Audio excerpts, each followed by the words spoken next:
now, Mr. Ham, you opted to go first, so you will be first with your 5-minute opening statement. Well, good evening. I know that not everyone watching this debate will necessarily agree with what I have to say, but I'm an Aussie and live over here in America, and they tell me I have an accent, and so it doesn't matter what I say. Some people tell me, we just like you here saying it. So I hope you enjoy me saying it anyway. Well, the debate topic is this: is creation a viable model of origins in today's modern scientific era? You know, when this was first announced on the internet, there were lots of statements like this one from the Richard Dawkins Foundation: scientists should not debate creationists, period. And this one from one of the Discovery.com websites: should scientists debate creationists? You know, right here I believe there's a gross misrepresentation in our culture.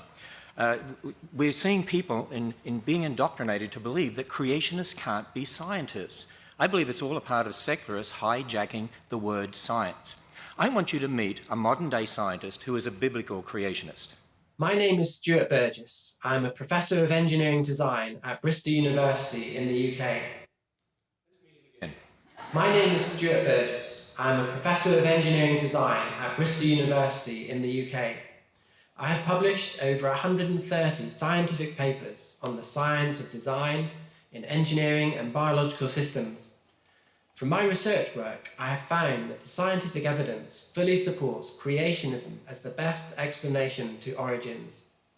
I've also designed major parts of spacecraft launched by ESA and NASA. So here's a biblical creationist who's a scientist who's also an inventor. And I want young people to understand that. You know, the problem, I believe, is this: we need to define terms correctly. We need to define creation, evolution in regard to origins, and we need to define science. And in this opening statement, I want to concentrate on dealing with the word science. I believe the word science has been hijacked by secularists. Now, what is science? Well, the origin of the word comes from the classical Latin scientia, which means to know. And if you look up a dictionary, it'll say science means state of knowing, knowledge. But there's different types of knowledge, and I believe this is where the confusion lies.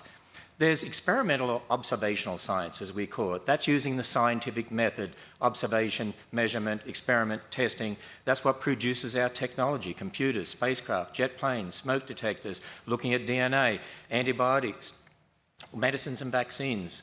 You see, all scientists, whether creationists or evolutionists, actually have the same observational or experimental science. And it doesn't matter whether you're a creationist or an evolutionist, you can be a great scientist. For instance, here's an atheist who is a great scientist: Craig Venter, one of the first researchers to sequence the human genome. Or Dr. Raymond Damadian. He is a man who invented the MRI scanner and revolutionized medicine. He's a biblical creationist. But I want us to also understand molecules to man evolution belief has nothing to do with developing technology. You see, when we're talking about origins, we're talking about the past. We're talking about our origins. We weren't there. You can't observe that, whether it's molecules to man evolution or whether it's a creation account. When you're talking about the past, we like to call that origins or historical science, knowledge concerning the past. Here at the Creation Museum, we make no apology about the fact that our origins or historical science actually is based upon the biblical account of origins. Now, when you research science textbooks being used in public schools, what we found is this: by and large, their origins or historical science is based upon man's ideas about the past, for instance, the ideas of Darwin. And our research has found that public school textbooks are using the same word science for observational science and historical science. They arbitrarily define science as naturalism and outlaw the supernatural. They present molecules to man evolution as fact. They are imposing, I believe, the religion of naturalism or atheism on generations of students. You see, I assert that the word science has been hijacked by secularists in teaching evolution to force the religion of naturalism on generations of kids. Secular evolutionists teach that all life developed by natural processes from some primordial form, that man is just an evolved animal, which has great bearing on how we view life and death. For instance, as Bill states, it's very hard to accept for many of us that when you die, it's over. But you see, the Bible gives a totally different account of origins, of who we are, where we came from, the meaning of life and our future. That through one man sin entered the world, and death through sin, but that God so loved the world that he gave his only begotten Son. Whoever believes in him should not perish and have everlasting life. So, is creation a viable model of origins in today's modern scientific era? I say the creation-evolution debate is a conflict between two philosophical worldviews based on two different accounts of origins or science beliefs, and creation is the only viable model of historical science confirmed by observational science in today's modern scientific era. And that is time. I have the unenviable job of being the timekeeper here. So I'm like the referee in football that you don't like. But I will periodically, if either one of our debaters runs over on anything, I will stop them in the name of keeping it fair for all. Mr. Ham, thank you for your comments. Now it's Mr. Nye's turn for a 5-minute opening statement. Mr. Nye. Thank you. It's a pleasure to be here. I very much appreciate you including me in your facility here. Now, looking around the room, I think I see just one bow tie. Is that right? Just one. I'm telling you, once you try. Oh, yes, two. That's great. I started wearing bow ties when I was young in high school. My father showed me how, his father showed him. And there's a story associated with this, which I find remarkable. My grandfather was in the Rotary, and he attended a convention in Philadelphia. And even in those days, at the turn of the last century, people rented tuxedos. And the tuxedo came with a bow tie, untied bow tie. So he didn't know how to tie it, so wasn't sure what to do, but he just took a chance. He went to the hotel room next door, knocked on the door, excuse me, can you help me tie my tie? And the guy said, sure, lie down on the bed. So my grandfather, I mean, he wanted to have the tie on, wasn't sure what he was getting into, so he is said to have lain on the bed, and the guy tied a perfect bow tie knot, and quite reasonably, my grandfather said, thank you. Why'd I have to lie down on the bed? The guy said, I'm an undertaker. It's really the only way I know how to do it. Now, that story was presented to me as a true story. It may or may not be. But it gives you something to think about, and it's certainly something to remember. So here tonight, we're going to have two stories, and we can compare Mr. Ham's story to the story from what I will call the outside, from mainstream science. The question tonight is, does Ken Ham's creation model hold up? Is it viable? So let me ask you all, what would you be doing if you weren't here tonight? That's right, you'd be home watching CSI. CSI Petersburg. Is that coming? I think it's coming.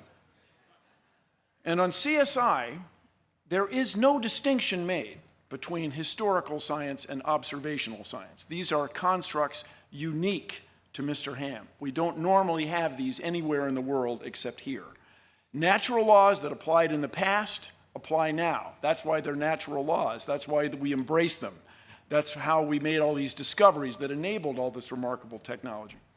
So CSI is a fictional show, but it's based absolutely on real people doing real work. When you go to a crime scene and find evidence, you have clues about the past. And you trust those clues, and you embrace them, and you move forward to convict somebody. Now, Mr. Ham and his followers have this remarkable view of a worldwide flood that somehow influenced everything that we observe in nature. A 500-foot wooden boat, 8 zookeepers for 14,000 individual animals, every land plant in the world underwater for a full year.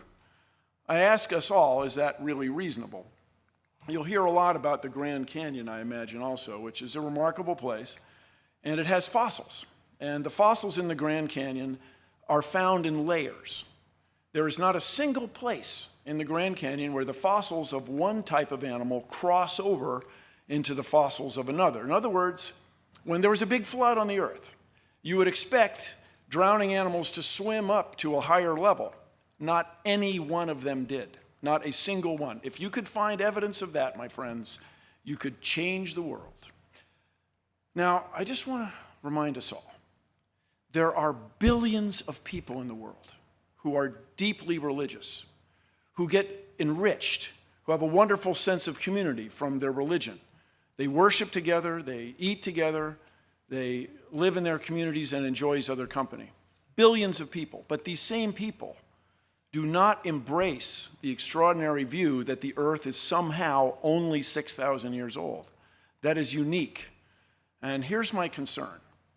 What keeps the United States ahead, what makes the United States a world leader, is our technology, our new ideas, our innovations, if we continue to eschew science, eschew the process, and try to divide science into observational science and historic science, we are not going to move forward. We will not embrace natural laws. We will not make discoveries. We will not invent and innovate and stay ahead. So if you ask me if Ken Ham's creation model is viable, I say no. It is absolutely not viable. So stay with us over the next period, and you can compare my evidence to his. Thank you all very much.